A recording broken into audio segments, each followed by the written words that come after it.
A noite engole a paisagem. A fumaça cobre tudo como um teto baixo. O chão vibra em ondas curtas e cada vibração faz o coração acelerar antes mesmo de qualquer som chegar. Um soldado tenta chamar alguém, mas a voz falha. Ele olha em volta e só encontra silhuetas correndo, tropeçando, se escondendo atrás de terra úmida e madeira partida. O rio, largo e escuro, continua seguindo seu caminho, indiferente. E essa indiferença assusta mais do que o barulho. Porque no meio do caos, o mundo natural não muda de ritmo. Só o mundo humano se desorganiza, como se alguém tivesse arrancado o roteiro da realidade e deixado todo mundo improvisando. Há um momento de silêncio estranho entre um estrondo e outro. Nesse intervalo dá para ouvir respirações curtas, passos apressados, um choro contido. E então a pergunta aparece, simples e pesada como uma pedra no peito. Como uma região inteira chegou a esse ponto? E por que ninguém conseguiu interromper a queda? O que está acontecendo tem nome: Guerra do Paraguai. Nos anos 1860, Brasil, Argentina e Uruguai, reunidos na Tríplice Aliança, enfrentam o Paraguai numa sequência de campanhas longas, decisões duras e consequências que ninguém mais consegue controlar. Não é só um conflito entre exércitos, é um evento que reorganiza países, economias e memórias, como se o continente tivesse sido sacudido por dentro. O extraordinário aqui não é apenas a escala, é a sensação de ponto de ruptura. A partir de certo momento, recuar passa a parecer impossível, negociar vira sinônimo de fraqueza, e cada escolha cria outra escolha ainda mais extrema. A guerra deixa de ser um meio e vira um destino em movimento. Quando ela termina, não existe retorno ao antes. As perdas, os deslocamentos, as feridas sociais e políticas permanecem. O rio continua correndo, os portos voltam a funcionar, as cidades se reconstroem, mas por baixo, algo mudou para sempre no jeito como as nações da região se enxergam e se temem. É comum olhar para o século XIX e imaginar que tudo já estava condenado, como se a guerra fosse só a consequência natural de um tempo instável. Mas antes do colapso, havia prosperidade e confiança em muitos lugares. Havia comércio em expansão, havia capitais crescendo, obras, jornais circulando ideias, gente tentando organizar a vida com alguma previsibilidade. O Brasil imperial, com suas contradições profundas, buscava se afirmar como força regional. A Argentina tentava consolidar seu Estado nacional depois de conflitos internos. O Uruguai vivia uma política tensa, muitas vezes usada como extensão de disputas maiores. E o Paraguai, sob Francisco Solano Lopes, sustentava um projeto de autonomia e poder, decidido a não ser empurrado para a margem pelos vizinhos. Nada disso parecia por si só anunciar um desastre dessa dimensão. E talvez seja exatamente esse o aspecto mais inquietante. O colapso não nasce apenas de decadência, ele nasce de engrenagens funcionando, de ambições sendo alimentadas, de uma sensação de estabilidade que dá coragem para apostas perigosas. Naquele mundo, as fronteiras eram linhas traçadas sobre água. Os rios Paraguai, Paraná e Uruguai eram estradas vivas, caminhos de mercadorias, mensagens, diplomatas, soldados. Controlar um trecho de rio podia significar controlar o fôlego econômico de uma região inteira. Abrir ou fechar uma rota podia decidir se uma cidade prosperaria ou se isolaria. Os portos do Prata conectavam pessoas e produtos, e também conectavam expectativas. A informação viajava mais rápido do que em décadas anteriores, mas ainda lenta o bastante para que boatos ganhassem força antes de qualquer confirmação. Um rumor atravessava fronteiras e virava verdade em tavernas, quartéis e gabinetes. A mentalidade política carregava um peso enorme de prestígio, honra, respeito, demonstração de força, palavras que na prática significavam não ceder. Em certas salas, recuar não era prudência, era humilhação. E quando governantes passam a pensar assim, a diplomacia deixa de ser ponte e vira apenas pausa antes do impacto. O próprio sucesso das conexões preparou o caminho para a catástrofe. As mesmas rotas que levavam comércio levavam mobilização. Os mesmos rios que sustentavam economias podiam sustentar campanhas. E a interdependência tornava qualquer crise local num problema regional, como um dominó empurrado no lugar errado. A origem do desastre, no entanto, não aparece como um clarão. Ela começa distante, discreta, quase invisível. Medo acumulado, ambição crescente, sensação de cerco. Não é um monstro com rosto definido. É uma ideia que se espalha em frases repetidas, em relatórios, em conversas de bastidor, em cartas oficiais escritas com tinta fria. O Paraguai, sem saída para o mar, via nos rios sua linha vital. Do outro lado, Brasil e Argentina viam nesses mesmos rios a base do próprio alcance e influência.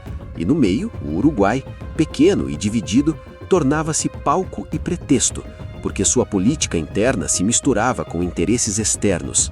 Essa tensão cresce como cresce uma febre social.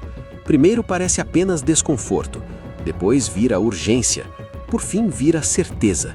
E quando vira certeza, a região passa a caminhar como se existisse um único caminho aceitável, mesmo que esse caminho leve ao abismo. O ponto de contato, o momento em que a crise atravessa o limite e entra no território do irreversível, chega em sequência. Em 1864, o Brasil intervém no Uruguai. Para o governo paraguaio, aquilo soa como quebra do equilíbrio regional. A desconfiança que já existia encontra um motivo concreto para se transformar em ação. Em seguida, o Paraguai captura um navio brasileiro e invade a província de Mato Grosso. A guerra, que antes era ameaça, se torna fato. Pouco depois, ao tentar atravessar território argentino para alcançar o sul, o Paraguai amplia o conflito e força uma nova entrada na equação. O que poderia ter sido contido vira incêndio com mais de uma frente. De repente, nomes de lugares passam a carregar um peso que não tinham. Cidades e rios deixam de ser pontos no mapa e se tornam símbolos. O continente descobre que uma guerra regional não respeita fronteiras bem desenhadas, nem cronogramas otimistas. E então vem a escala. A guerra se desloca como uma sombra que cresce. Campanha após campanha, o ritmo alterna entre avanço e estagnação, mas a direção geral é sempre a mesma. Mais gente convocada, mais recursos consumidos, mais famílias esperando notícias. A velocidade não é de uma explosão única, é do processo que se instala e domina o cotidiano. Os acampamentos se multiplicam, rotinas são reorganizadas em torno de ordens, marchas, filas, carências. Doenças se espalham com facilidade, porque a concentração de pessoas, a água ruim e a falta de estrutura criam um cenário perfeito para surtos. E muitas vezes o que derruba um homem não é o confronto em si, mas o desgaste acumulado de semanas sem repouso, de alimentação precária, de cuidados insuficientes. Cidades próximas sentem o impacto como uma maré baixa que revela o fundo.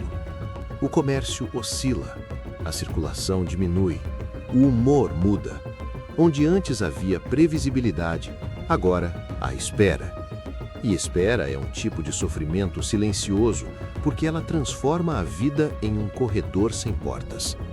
Diante de algo tão grande, as pessoas buscam explicações, tentam reduzir o caos a uma ideia simples. Uma vitória decisiva resolve, um cerco encerra, uma demonstração de força basta. Mas a guerra raramente obedece a frases curtas. Decisões são tomadas com informações incompletas, com orgulho, com pressa. E cada decisão cria consequências que exigem outra decisão ainda mais difícil. Nos improvisos de atendimento aos feridos e doentes, a medicina faz o que pode, mas encontra limites. Faltam recursos, faltam condições, faltam conhecimentos que só seriam consolidados mais tarde. Há crenças populares que convivem com tentativas de tratamento e há quem confunda azar com destino, castigo com explicação. E o mais trágico é quando a tentativa de resolver logo amplia a dor. Quando a insistência em atalhos transforma a guerra em repetição de perdas. Quando o cálculo político ignora o custo humano, porque o custo humano para quem decide parece distante. Com o tempo, o colapso atravessa o fronte e entra na sociedade. As instituições endurecem, a vida civil se ajusta ao esforço de guerra. No Brasil, a mobilização aprofunda tensões sociais e políticas e expõe contradições do império que já não conseguem ser varridas para baixo do tapete. Na Argentina e no Uruguai, a guerra também reorganiza forças internas, reforçando centralizações e exigências do Estado. No Paraguai, a pressão se torna existencial. A guerra deixa de ser disputa e vira sobrevivência. O país se mobiliza de forma extrema. A ausência de gente no cotidiano muda a estrutura das famílias e do trabalho. Mulheres sustentam comunidades, mantêm rotinas possíveis, cuidam de deslocados, seguram o que ainda pode ser segurado. E quando a guerra se alonga demais, ela começa a corroer laços. O medo vira método, a suspeita cresce. A convivência se torna frágil porque, em tempos assim, qualquer palavra pode ser interpretada como ameaça. O tecido social estica e o que era confiança vira cautela. No desespero, surge a busca por culpados. A linguagem se torna mais dura. O inimigo deixa de ser um governo, uma estratégia, um conjunto de decisões e vira um povo inteiro. Do lado da aliança, a imagem de Solano Lopes se transforma em símbolo total do problema, como se eliminar o líder fosse suficiente para apagar as causas. Do lado paraguaio, o mundo se divide entre resistência e aniquilação, e qualquer dúvida pode ser tratada como fraqueza. A radicalização tem um efeito silencioso. Ela simplifica o mundo para torná-lo suportável. E um mundo simplificado aceita coisas que um mundo complexo rejeitaria. Quando o medo domina, surgem excessos, punições, violências autorizadas pela ideia de necessidade. E a moral pública começa a se mover para um lugar mais escuro. O mais inquietante é perceber como isso não exige monstros óbvios. Basta um conjunto de incentivos: pressão, orgulho, perdas, propaganda, cansaço. A guerra cria sua própria lógica e passa a se justificar sozinha. E nada disso fica restrito às capitais ou às rotas principais. O interior sente a guerra como um sumiço gradual. Vilas perdem braços de trabalho, colheitas atrasam ou não acontecem, animais são deslocados ou desaparecem, ferramentas quebram e não são repostas, caminhos ficam vazios, o silêncio cresce onde antes havia conversa. No Paraguai, a devastação se aprofunda, comunidades mudam de lugar, rotinas desaparecem e a natureza, paciente, começa a retomar espaços abandonados, não como vitória, mas como continuidade indiferente. Capim cresce onde antes havia passagem, áreas antes ocupadas ficam quietas, esperando gente que talvez não volte. Só que a continuidade da natureza não apaga a perda humana, porque o que se perde em uma guerra assim não é só infraestrutura, é a linha do tempo de um país. É o conjunto de possibilidades que não chegam a existir. O recuo da tragédia não vem como triunfo claro, ele vem como esgotamento.